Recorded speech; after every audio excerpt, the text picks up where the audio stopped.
Hello students, myself Vishit Chatwani. I am a chartered accountant and assistant professor in government college. अभी हम question कर रहे हैं जो आरपीएससी ने असिस्टेंट प्रोफेसर के लिए क्वेश्चंस पूछे एबीएसटी सब्जेक्ट्स में, हम उनको क्वेश्चन कर रहे हैं।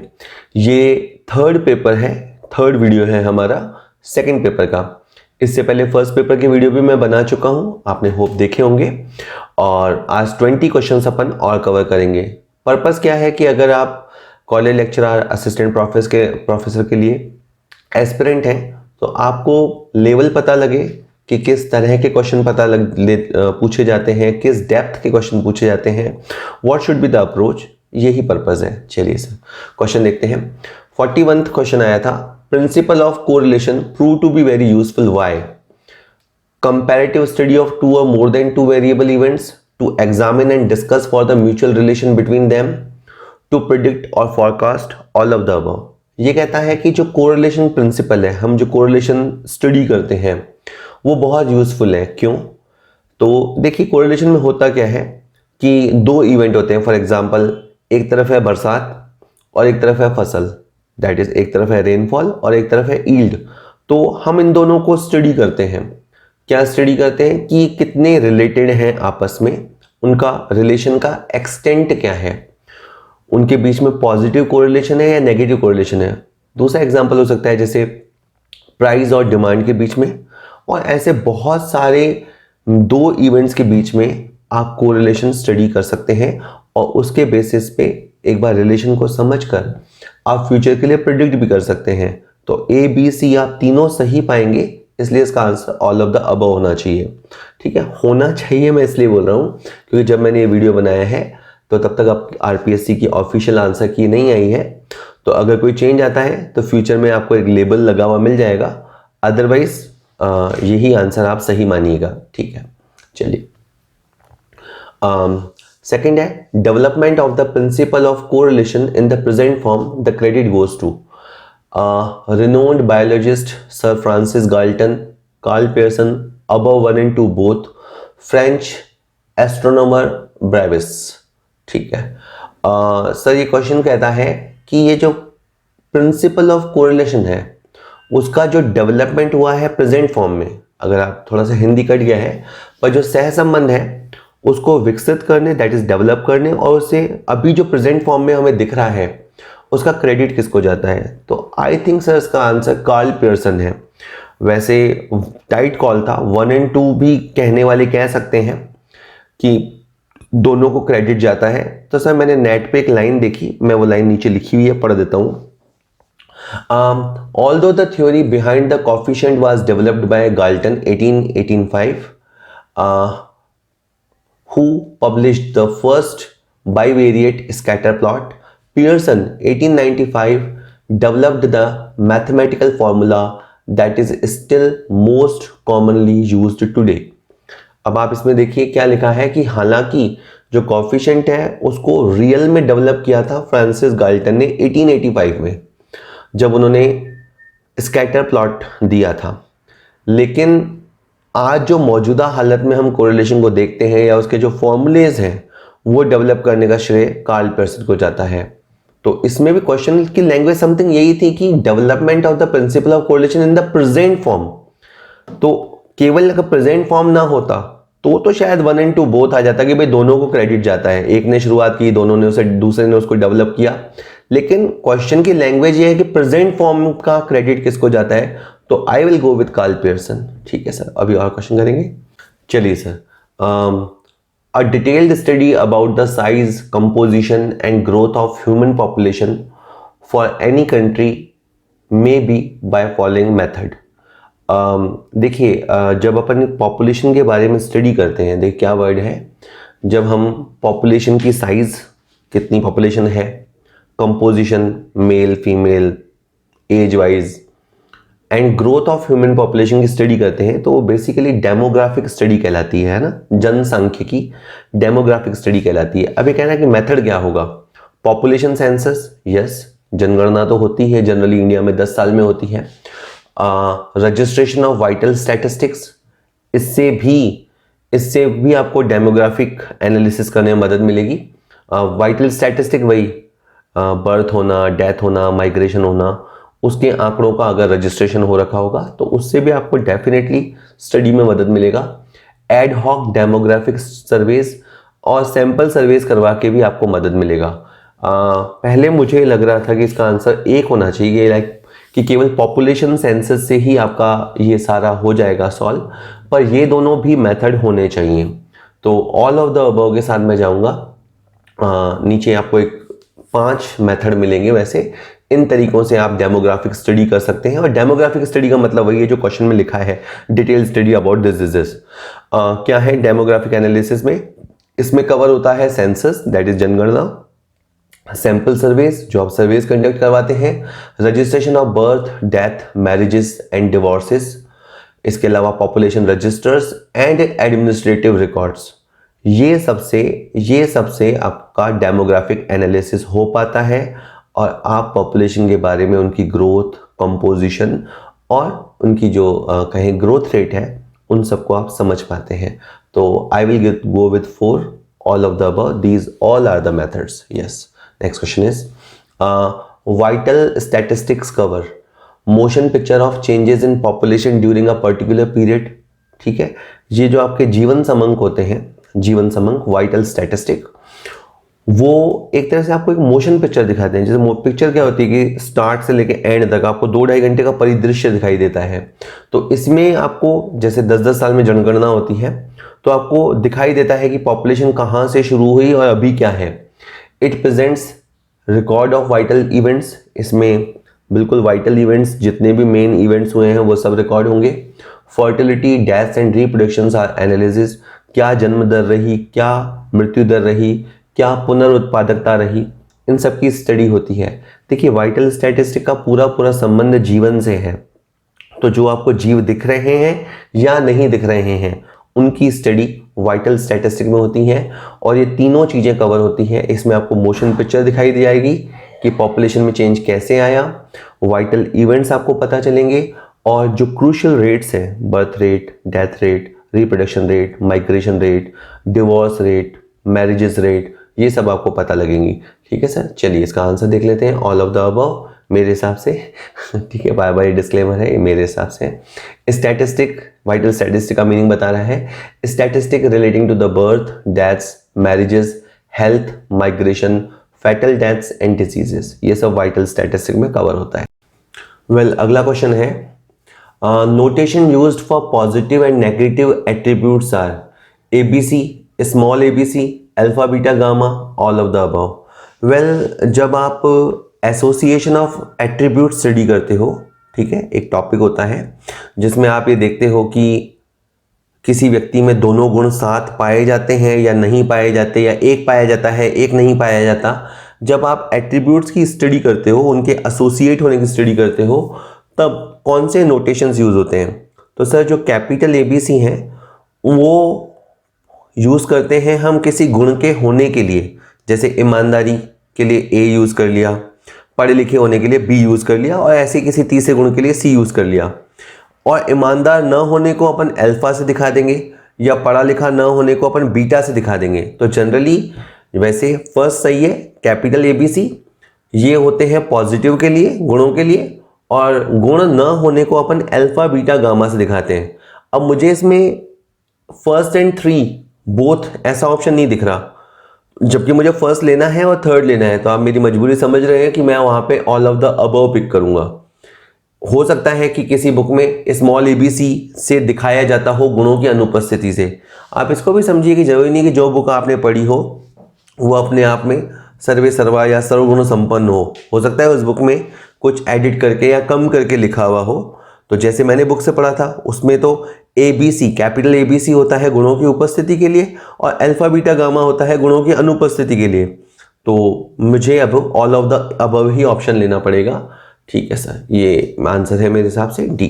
यस, नेक्स्ट क्वेश्चन है regression lines are used to know, जो हम प्रतीपगमन रेखाएं होती है, समाश्रयण रेखाएं, regression lines are used to know the best estimates, degree and direction of the correlation, above one and second both, none of the above. बिल्कुल आसान क्वेश्चन है, इसका आंसर C है, थर्ड आंसर है इसका।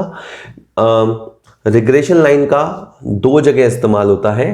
एक तो आप इससे एस्टिमेट कर पाते हो, जैसे अगर आपकी x on y regression line of x on y है तो आप x को एस्टिमेट कर पाओगे, और regression line of y on x है तो आप y ऑन x का मतलब होता है y डिपेंड्स ऑन x, तो आप y को एस्टिमेट कर पाओगे with the help of regression line. तो पहला सही हो गया।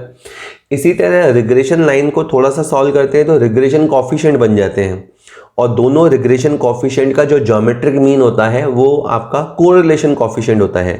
कहने का मतलब है कि रिग्रेशन कॉफिशिएंट की मदद से आप कोरिलेशन को समझ सकते हो, उसकी डिग्री मतलब वो किस एक्सटेंट से है, 0 से लेकर 1 तक का लेवल होता है वहां पे क्या है, तो उसकी डिग्री आपको पता लग जाएगी, और पॉजिटिव कोरिलेशन है या नेगेटिव कोरिलेशन है वो भी पता लग जाएगा।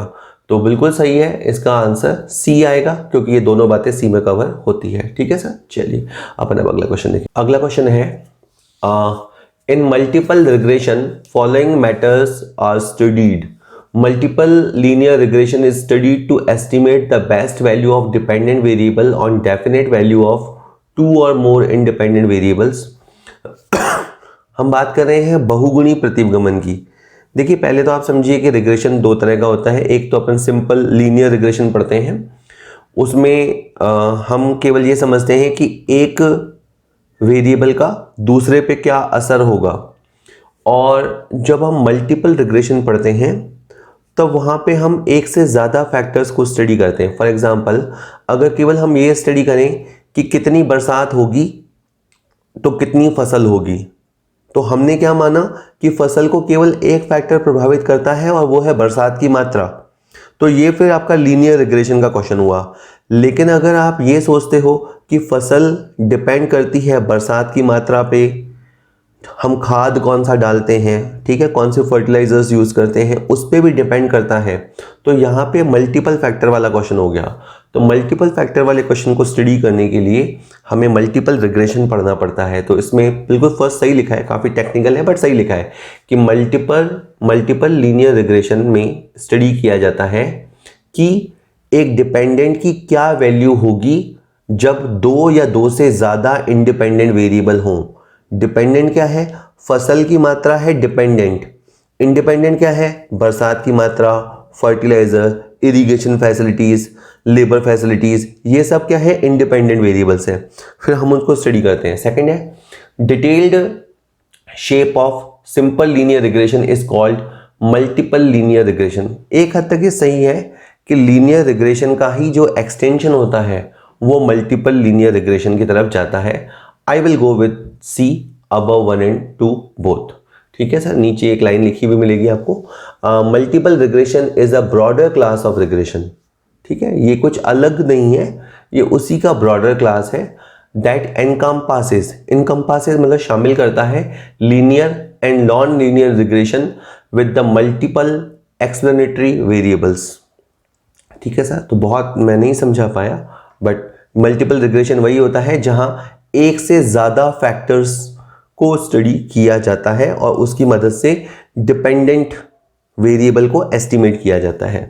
चलिए अगला क्वेश्चन है which decision criteria is used to decision making under uncertainty.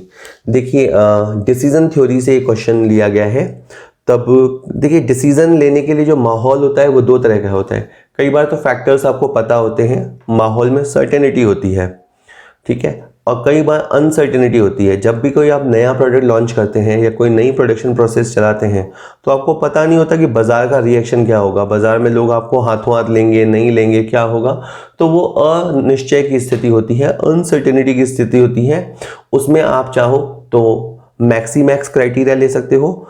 ये क्राइटेरिया कौन लेता है, जो बहुत ही ऑप्टिमिस्टिक होता है, जो बहुत ही आशावादी होता है, वो व्यक्ति मैक्सीमैक्स क्राइटेरिया लेता है और ऐसा ऑप्शन सेलेक्ट करता है जिसमें उसको मैक्सिमम प्रॉफिट हो। इसी तरह से एक होता है मैक्स मनी क्राइटेरिया। ये जो थोड़े से पैसिमिस्टिक होते हैं, अपने रिजल्ट को लेकर डाउटफुल होते हैं, वो लोग ये क्राइटेरिया लेते हैं कि कम से कम कितना प्रॉफिट होगा, और कम से कम प्रॉफिट में से वो मैक्सिमम जिसमें आएगा उस ऑप्शन को लेते हैं। और एक होता है मिनिमम मैक्सिमाइज रिग्रेट क्राइटेरिया। इसमें आप ये देखते हो कि आपका मैक्सिमम अपॉर्चुनिटी लॉस कितना कितना हो सकता है, किस ऑप्शन को लेने पे मैक्सिमम अपॉर्चुनिटी लॉस कितना कितना हो सकता है, और फिर आप उसमें से मिनिमम लॉस पिक करते हैं, उसमें से आप मिनिमम लॉस पिक करते हैं। तो ये सब डिसीजन थ्योरी के तरीके हैं। इसके अलावा एक कॉफिशिएंट ऑफ ऑप्टिमिज्म होता है, चौथा इसके अलावा तरीका जो बुक्स में गिवन है वो कॉफिशिएंट ऑफ ऑप्टिमिज्म है। ठीक है, तो ये सब वाकई में अनसर्टेनिटी के केस में डिसीजन थ्योरी में ये काम आते हैं। तो ये सारे criteria, all of the above इसका आंसर होगा। चलिए सर अगला क्वेश्चन कहता है theoretical frequency distributions are prepared under certain hypothesis, following assumptions, following probability rules, any one from the above. Well देखिए, जब हम थ्योरेटिकल फ्रीक्वेंसी डिस्ट्रीब्यूशन TFD वाला टॉपिक पढ़ते हैं तो वैसे हम प्रोबेबिलिटी के बेसिस पे उसे किया करते हैं। पहले एक और बात समझ लीजिए, जैसे सपोज कीजिए कि आपने 5 कॉइन थ्रो किए और कितने पे हेड आया वो आपने नोट किया। आपने 6 कॉइन फेंके, कितने पे हेड आया ये नोट किया। एक तो होता है एक्चुअल ऑब्जर्वेशन और उसको नोट करना, वो तो हो गया आपका एक्चुअल फ्रीक्वेंसी डिस्ट्रीब्यूशन। एक आप अपने कॉन्सेप्ट से सोचते हैं कि इतना इतना होना चाहिए, उसको बोलते हैं थ्योरेटिकल फ्रीक्वेंसी डिस्ट्रीब्यूशन। स्टडी करते समय अपन तो प्रोबेबिलिटी के रूल्स लगा के करते हैं, बाकी थ्योरेटिकल फ्रीक्वेंसी डिस्ट्रीब्यूशन क्या है, एक सैद्धांतिक। तो आप किसी भी हाइपोथेसिस को बेस मान के, किसी भी अजम्पशन को बेस मान के थ्योरेटिकल फ्रीक्वेंसी डिस्ट्रीब्यूशन तैयार कर सकते हैं। तो any one from the above इसका आंसर होना चाहिए। ठीक है, मैं एक लाइन इसके नीचे लिखी हुई है वो पढ़ देता हूँ। ये लाइन मैंने बुक में से ही पिक की है। Distributions which are not obtained by actual observation but are obtained mathematically under certain definite hypotheses or assumptions are called theoretical distribution. ऐसा डिस्ट्रीब्यूशन जिसमें हमने फ्रीक्वेंसी को एक्चुअली नोट नहीं किया हो, कई बार संभव भी नहीं होता है एक्चुअली नोट नहीं किया हो, बल्कि हमने वो डिस्ट्रीब्यूशन को गैदर किया हो, मेजर किया हो किसी हाइपोथेसिस के बेसिस पे या किसी अजम्पशंस के बेस पे, प्रोबेबिलिटी के बेस पे तो करते ही हैं, तो उसे हम कहेंगे theoretical distribution. So I will go with 4 any of the from the above. No doubt ये वाला पार्ट जब आया था तो टफ ही आया था पार्ट, तो ठीक है। सिंपल क्वेश्चंस भी थे, आगे की वीडियोस में हमने कुछ सिंपल क्वेश्चन भी देखे, तो मेरे ख्याल से ये वाले ने तो बहुत खींच के क्वेश्चन पूछे हैं। पेपर का स्टैंडर्ड तो काफ़ी अच्छा था ही था। चलिए सर अगला क्वेश्चन है, which theoretical frequency distribution is continuous frequency distribution. बहुत ही आसान क्वेश्चन, अगर आप TFD पढ़ के गए हैं तो जो आपका नॉर्मल डिस्ट्रीब्यूशन होता है, जनरली हम 3 ही तरह के डिस्ट्रीब्यूशन स्टडी करते हैं। बाइनोमियल, वो एक डिस्क्रीट होता है जिसमें सफलता मिलेगी या नहीं मिलेगी को स्टडी करते हैं। पॉइसन डिस्ट्रीब्यूशन होता है, वो भी डिस्क्रीट होता है कि कितने एक्सीडेंट होंगे नहीं होंगे, इस तरह का स्टडी हम करते हैं। और एक होता है नॉर्मल डिस्ट्रीब्यूशन जो कि कंटिन्यूअस फ्रीक्वेंसी डिस्ट्रीब्यूशन माना जाता है। याद रखने के लिए आप याद रखिएगा कि बाइनोमियल डिस्ट्रीब्यूशन जो होता है उसमें आप डिस्क्रीट फ्रीक्वेंसी डिस्ट्रीब्यूशन स्टडी करते हैं। पॉइसन डिस्ट्रीब्यूशन कहाँ यूज होता है, ये भी डिस्क्रीट होता है, और रेयर इवेंट्स जहाँ पे सफलता की संभावना बहुत कम होती है वहाँ पे पॉइसन डिस्ट्रीब्यूशन का इस्तेमाल होता है। बाय द वे हमारा क्वेश्चन था रिगार्डिंग कंटिन्यूअस डिस्ट्रीब्यूशन, तो उसके लिए आपका नॉर्मल डिस्ट्रीब्यूशन आएगा जो आपका बेल शेप्ड वाला होता है, जिसमें अपन बार बार एक चित्र बनाया करते हैं और चित्र बना के चीज़ों को समझा करते हैं। चलिए सर क्वेश्चन कहता है in which area design of experiment was used first. तो ये तो आसान क्वेश्चन है, लेकिन सच में आसान क्वेश्चन तब होता है जब आप चैप्टर देख के गए हों। तो सबसे पहले एग्रीकल्चर्स के एरियाज़ में इसको यूज़ किया था, फिशर ने इसको यूज़ किया था, और उन्होंने एग्रीकल्चर पे देखा था कि जैसे कि उन्होंने एक खेत को अलग अलग प्लॉट्स में बांटा और फिर अलग अलग प्लॉट्स में उन्होंने अलग अलग खाद को यूज़ किया, और फिर उन्होंने जो नतीजे आए उनको स्टडी किया। तो ये जो एक्सपेरिमेंट करना है, डिज़ाइन ऑफ एक्सपेरिमेंट वगैरह, सबसे पहले एग्रीकल्चर के एरिया में यूज़ हुआ, और अब कहा जाता है कि इसका जूलॉजी दैट इज़ प्राणी विज्ञान, फिज़िक्स और सोशोलॉजी सामाजिक विज्ञान वगैरह में भी इसका यूज़ हुआ करता है। ठीक है सर। अगला क्वेश्चन है कि matter of association of attribute is गुण साहचर्य। जब अपन गुण साहचर्य वाला टॉपिक पढ़ते हैं तो अपन उसमें क्या स्टडी करते हैं, उसमें मेन मटेरियल क्या होता है? Statistic of variable, statistic of attributes, 1 and 2 both, none of the above. Sir statistic of attributes, ये तो काफ़ी एक आसान क्वेश्चन है। देखिए वेरिएबल्स होते हैं बेसिकली संख्यात्मक चर जिनको मापा जाता है या काउंट किया जाता है, उस तरह से होता है। और हम ये वाला जो टॉपिक है गुण साहचर्य, उसमें देखते हैं कि कोई गुण या दो गुण साथ में होते हैं या नहीं होते हैं, हम उसको लेके स्टडी करते हैं। हम देखते हैं कि वो गुण आपस में जुड़े हुए हैं या उन गुणों का आपस में कोई रिलेशन नहीं है। जैसे पढ़े लिखे व्यक्ति ईमानदार होते हैं या पढ़े लिखे व्यक्ति बेईमान भी हो सकते हैं। तो इस तरह से हम एक स्टडी करते हैं, गुणों की स्टडी। तो बेसिकली गुण साहचर्य की जो सामग्री है सर, वो सामग्री उसकी क्या बोलते हैं, एट्रीब्यूट्स है, गुण समंक है, संख्यात्मक चर नहीं, गुण समंक। चलिए सर अगला क्वेश्चन कहता है which technique is used in decision making under certainty.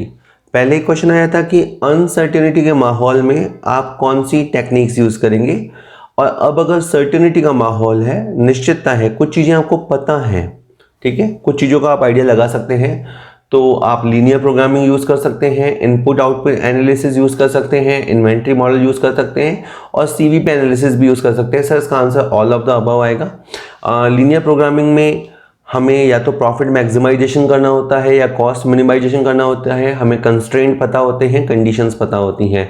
Input output analysis में पता लग जाता है कि दो सेक्टर्स की डिपेंडेबिलिटी कितनी है, हमें उस सेक्टर से कितना चाहिए, हमें उनको कितना देना है। इन्वेंट्री मॉडल में हमें जनरली पता होता है कि हम कितना ऑर्डर करेंगे तो कितना हमें डिस्काउंट मिलेगा, कितनी हमारे को कैरिंग कॉस्ट रखनी पड़ेगी। सीवीपी एनालिसिस में अपने को पता होता है कि किस लेवल तक प्रोडक्शन करेंगे, कितना कंट्रीब्यूशन आएगा, कितनी फिक्स कॉस्ट आएगी। मतलब कुल मिला के सर्टेनिटी का माहौल होता है, तो डिसीजन मेकिंग में आप इन सब टेक्निक्स का यूज कर सकते हैं। चलिए अगला क्वेश्चन है in leap year what is the probability to be 53 Mondays. Well ये थोड़ा सा प्रैक्टिकल क्वेश्चन। देखिए सर आपको पता है कि एक साल में 52 संडे, 52 मंडे, 52 ट्यूसडे, हर कुछ 52 तो होता ही है, यानी 364 दिन हो जाते हैं। जब सब कुछ 52 तो आते ही हैं, 52 संडे आएंगे, 52 मंडे आएंगे। अब बचता है आपके पास 365वां दिन और 366वां दिन, ठीक है। अब सपोज कीजिए क्वेश्चन नॉन लीप ईयर का होता। अगर ये क्वेश्चन नॉन लीप ईयर का होता तो 365वां दिन मंडे हो भी सकता है और नहीं भी हो सकता है, तो उसके होने की प्रोबेबिलिटी होती 1/7। लेकिन ये क्वेश्चन लीप ईयर का है, तो अब आपका 366 दिन है, तो मंडे आने के 2 चांस हैं, ठीक है। तो आपका आंसर रहेगा 2/7। कि सर समझ नहीं आया। देखिए एक हफ्ते में 7 दिन होते हैं और कोई सा भी दिन घटित होने की प्रोबेबिलिटी 1/7 होती है। तो अगर केवल 365वां दिन होता और आप वो चाहते हैं कि मंडे हो, तो हो तो सकता है और उसकी प्रोबेबिलिटी 1/7 होगी। लेकिन लीप ईयर में चूंकि 2 दिन होंगे, तो वो संडे मंडे भी हो सकता है, मंडे ट्यूसडे, ट्यूसडे वेडनेसडे, ऐसे आप बनाएंगे तो 7 कॉम्बिनेशन बनेंगे।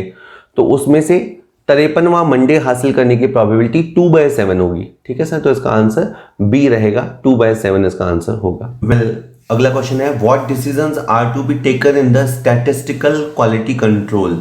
तो आप कौन से डिसीजन लेते हैं जब आप क्वालिटी कंट्रोल वाले टॉपिक पे जाते हैं। तो specification of articles to be produced, बिल्कुल सर। हम सबसे पहले ये तय करते हैं कि हमें कैसा आर्टिकल्स चाहिए, उसकी क्या लाइफ होनी चाहिए, उसमें क्या क्वालिटीज़ होनी चाहिए, यानी हमें क्या चाहिए उसको बोलते हैं स्पेसिफिकेशन। सबसे पहले अपन स्पेसिफिकेशन डिसाइड करते हैं। Second, how the articles actually produced, फिर हम ये भी तय करते हैं कि उसको हम हासिल कैसे करेंगे, हम उसको बनाएंगे कैसे, दैट इज हमारा प्रोसेस क्या होगा। Article produce resemble with the pre determined standard और नॉट। उसके बाद जब बन जाता है प्रोडक्ट, हम उसको फिर ये भी देखते हैं कि क्या जो हमने चाहा था और जो हमने प्रोसेस सोचे थे फिर क्या वही प्रोडक्ट बन पाया या नहीं बन पाया, और हम उस को कस्टमर को डिलीवर करने से पहले रिजेक्ट करें या वो डिलीवरेबल है, एक्सेप्टेबल है। तो ये सब अपन स्टैटिस्टिकल क्वालिटी कंट्रोल में तय करते हैं सर। देखिए सर, ज़माना क्वालिटी का है। अगर आप क्वालिटी डिलीवर करोगे तो लोग आपसे कंटिन्यू चीज़ परचेज करेंगे। एक बार गलत क्वालिटी चली गई तो हो सकता है आपका कस्टमर हमेशा के लिए आपसे रूठ जाए। तो क्वालिटी कंट्रोल पे बहुत ज़ोर देती हैं आजकल कंपनीज। ठीक है सर, तो ये सारे के सारे डिसीजन लिए जाते हैं। मैं दोहरा दूं, आप पहले तय करते हैं कि आप किस तरह का प्रोडक्ट डिलीवर करना चाहते हैं, साथ ही साथ आप आउटपुट का प्रोसेस और तरीका भी डिसाइड करते हैं, और फिर फाइनली आप ये भी चेक करते हैं कि जो आपने चाहा था ऐसा डिज़ायर्ड प्रोडक्ट आप बना पाए या नहीं बना पाए, और ये मार्केट में डिलीवर कर देना चाहिए या नहीं करना चाहिए। ठीक है सर, अगला क्वेश्चन कहता है what are the techniques of statistical quality control? Process control charts, product control charts, both 1 and 2, none of the above. Sir इसका आंसर बोथ 1 and 2 आएगा। प्रोसेस मतलब हम ऐसे कंट्रोल चार्ट्स भी बनाएंगे जो प्रोसेस के लिए हैं, और ऐसे कंट्रोल चार्ट भी बनाएंगे जो प्रोडक्ट के एक्सेप्टेंस और रिजेक्शन को लेके हैं। ठीक है, हाँ, हम पहले से ही तय कर देंगे कि हमारे प्रोडक्ट की क्वालिटी कैसी होगी, और कोशिश करेंगे उसी तरह का प्रोडक्ट बनाने की, ताकि बाद में हमारा मैन पावर या हमारा टाइम खराब ना हो। ठीक है, ये आपका प्रोसेस कंट्रोल चार्ट में आता है। इसमें आपका मीन चार्ट, सी चार्ट, रेंज वाला चार्ट आ जाता है, जिसमें नंबर ऑफ डिफेक्टिव्स होते हैं, स्टैंडर्ड डिवीएशन चार्ट, ये सब आ जाता है। और प्रोडक्ट कंट्रोल चार्ट में क्या होता है कि सर आप एक पूरा लॉट लेते हैं, और उसमें से फिर एक सैंपल उठा लिया जाता है, और फिर सैंपल में देखा जाता है कि कितने डिफेक्टिव्स एक्सेप्टेबल हैं। अगर उतने डिफेक्टिव्स आ गए या उससे कम आए, दैट्स ओके, आप उस लॉट को एक्सेप्ट कर लेंगे। और अगर ज़्यादा डिफेक्टिव्स आ गए तो आप पूरे लॉट को रिजेक्ट कर देंगे। उसमें सिंगल और डुअल फिर 2 तरीके होते हैं। तो इस तरह के ये सब स्टैटिस्टिकल क्वालिटी कंट्रोल में आते हैं। तो ए एंड बी बोथ इसका आंसर होगा सर। चलिए सर, 3-4 क्वेश्चन और बचे हैं। विच programming is used in transportation sector? कौन सा प्रोग्रामिंग यूज किया जाता है? Graphical method, simplex method, transportation method, above 2 and 3 both? Well, इसका सर आंसर होगा अबव 2 and 3 बोथ। अगर देखिए ट्रांसपोर्टेशन का क्वेश्चन है, ठीक है, मतलब सपोज कीजिए कि आपके गुड्स है और आपको अलग अलग डिपोज पे या अलग अलग आपकी फैक्ट्रीज या ब्रांचेस पे गुड्स को भेजना है, तो ये क्या है? ट्रांसपोर्टेशन प्रॉब्लम, जिसमें आप चाहेंगे कि आपकी कॉस्ट कम से कम आए। तो आप इसको कैसे सॉल्व कर सकते हैं? आप लीनियर प्रोग्रामिंग भी यूज़ कर सकते हो। लीनियर प्रोग्रामिंग में सिंप्लेक्स मेथड यूज़ कर सकते हो। उसमें क्या होता है? फॉर्मुलेशन होता है। आप फॉर्मूले बनाइए, ठीक है, कंस्ट्रेंट तय कीजिए कि आपका कितने ट्रक हैं, कितने फ्यूल हैं, कितना टाइम है, कॉस्ट मिनिमाइजेशन आपका वहाँ पे टारगेट होगा। ठीक है, तो सिंप्लेक्स मेथड आप यूज़ कर सकते हैं। और ट्रांसपोर्टेशन मेथड तो यूज़ कर ही सकते हैं, उसमें आप वोगल का अप्रोक्सीमेशन मेथड या नॉर्थ वेस्ट कॉर्नर मेथड, कोई सा भी मेथड आप यूज़ कर सकते हैं। तो ये सेकंड और थर्ड दोनों तरीके सही हैं ट्रांसपोर्टेशन प्रॉब्लम को सॉल्व करने के लिए। चलिए अगला जो क्वेश्चन है, अगला क्वेश्चन कहता है which important terms are used in design experiments? Experiment, design, above 1 and 2 both, none of the above. Well sir, जो डिज़ाइन ऑफ एक्सपेरिमेंट है उस वाले टॉपिक में बहुत सारी टर्मिनोलॉजीज होती हैं। पहले अपन ये समझ लें कि क्या होता है। देखिए, मान लीजिए कोई प्रॉब्लम है, और वो प्रॉब्लम हो सकती है मान लीजिए कोरोना, और अब हम ये हाइपोथेसिस लेते हैं कि फलाना टीका, जो फलाना वैक्सीनेशन है, वो उसके ऊपर कारगर साबित होगा या नहीं साबित होगा, इसके रिगार्डिंग अपन एक अजम्पशन लेते हैं। अब यहाँ से सर काम शुरू होगा। अब सबसे पहले आप डिज़ाइन करेंगे। क्या डिज़ाइन करेंगे? कि हमें डेटा कैसे कलेक्ट करना है, और उसके बाद आप एक्सपेरिमेंट करेंगे। हाइपोथेसिस सही है या नहीं है, उसको वैलिडेट करने के लिए आपका जो भी प्रोसेस होगा वो आपका एक्सपेरिमेंट कहलाएगा। ठीक है, इसके अलावा ट्रीटमेंट्स, एक्सपेरिमेंटल एरर, और भी कई वर्ड होते हैं। तो आई थिंक ये दोनों वर्ड डिज़ाइन ऑफ एक्सपेरिमेंट वाले टॉपिक में आते हैं। एक्सपेरिमेंट भी आता है और डिज़ाइन भी आता है। ठीक है सर। लास्ट क्वेश्चन है who propounded and developed the concept related with the design of experiment? प्रयोगार्थ अभिकल्पनाएं, ये टॉपिक या ये थ्योरी किसने दी थी? तो ऑप्शंस हैं Karl Pearson, professor R A Fisher, बाउले, सर फ्रांसिस गाल्टन। ये सब स्टैटिस्टिक की दुनिया के जाने माने नाम हैं, पर प्रोफेसर आर ए फिशर इसका आंसर है। ठीक है, जब वो एक एग्रीकल्चर रिसर्च सेंटर पर काम कर रहे थे, तब उन्होंने एक बड़े फॉर्म को छोटे छोटे प्लॉट्स में बांटा, डिफरेंट ट्रीटमेंट दिए, डिफरेंट एक्सपेरिमेंट्स किए और वहाँ से इन्होंने इस थ्योरी को इवॉल्व किया जिसका नाम है design of experiment, professor R.A. Fisher. ठीक है सर। और आज का लास्ट क्वेश्चन, काफ़ी आप बोर हुए होंगे क्योंकि तगड़ा सा पेपर था रहा आज का। Assumptions of T test are. ठीक है सर, टी टेस्ट अपन जानते हैं कि स्मॉल सैंपल्स पे किया जाता है। स्टूडेंट ने प्रतिपादित किया था the population from which small sample has been selected is normal. ये 18 गलत प्रिंट हो गया है। पहली अजम्पशन यही होती है टी टेस्ट की कि सैंपल जिस समग्र में से, जिस पॉपुलेशन में से लिया जा रहा है वो नॉर्मल है, नॉर्मली डिस्ट्रीब्यूटेड है। The sample are taken by random sampling method. Sample को हमने रैंडम सैम्पलिंग से लिया है। ठीक है।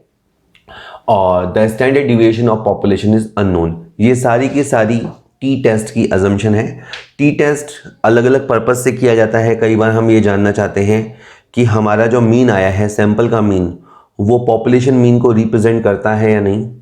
कई बार हम 2 सैंपल लेते हैं, उन पे डिफरेंट प्रयोग करते हैं और हम देखते हैं कि दोनों में एक सिग्निफिकेंट डिफरेंस है या नहीं। उसके लिए भी टी टेस्ट किया जाता है। But basically T test small size samples के लिए होता है और इन तीनों अजम्पशंस के साथ होता है। फर्स्ट, पॉपुलेशन जो है वो नॉर्मली डिस्ट्रीब्यूटेड है। सेकंड, हमें पॉपुलेशन का जो वेरिएंस या स्टैंडर्ड डिविएशन है वो पता नहीं है। एंड और जो सैंपल हम लेंगे वो सिंपल रैंडम सैम्पलिंग से लेंगे। तो सर ये थे क्वेश्चंस। मैं नहीं कहूँगा आसान थे, हर तरह के क्वेश्चन थे, कुछ सिंपल भी और कुछ टफ भी। बट ये भी बात है ना कि आप देखिए पेपर आप कौन सा दे रहे हैं, असिस्टेंट प्रोफेसर लेवल का। आप कई साल तक कॉलेज के बच्चों को पढ़ाएंगे, तो ऑब्वियस सी बात है पेपर का लेवल टफ तो होना ही होना है। तो इतना आसान होता तो फिर तो शायद हर कोई चलता हुआ बंदा असिस्टेंट प्रोफेसर कर लेता।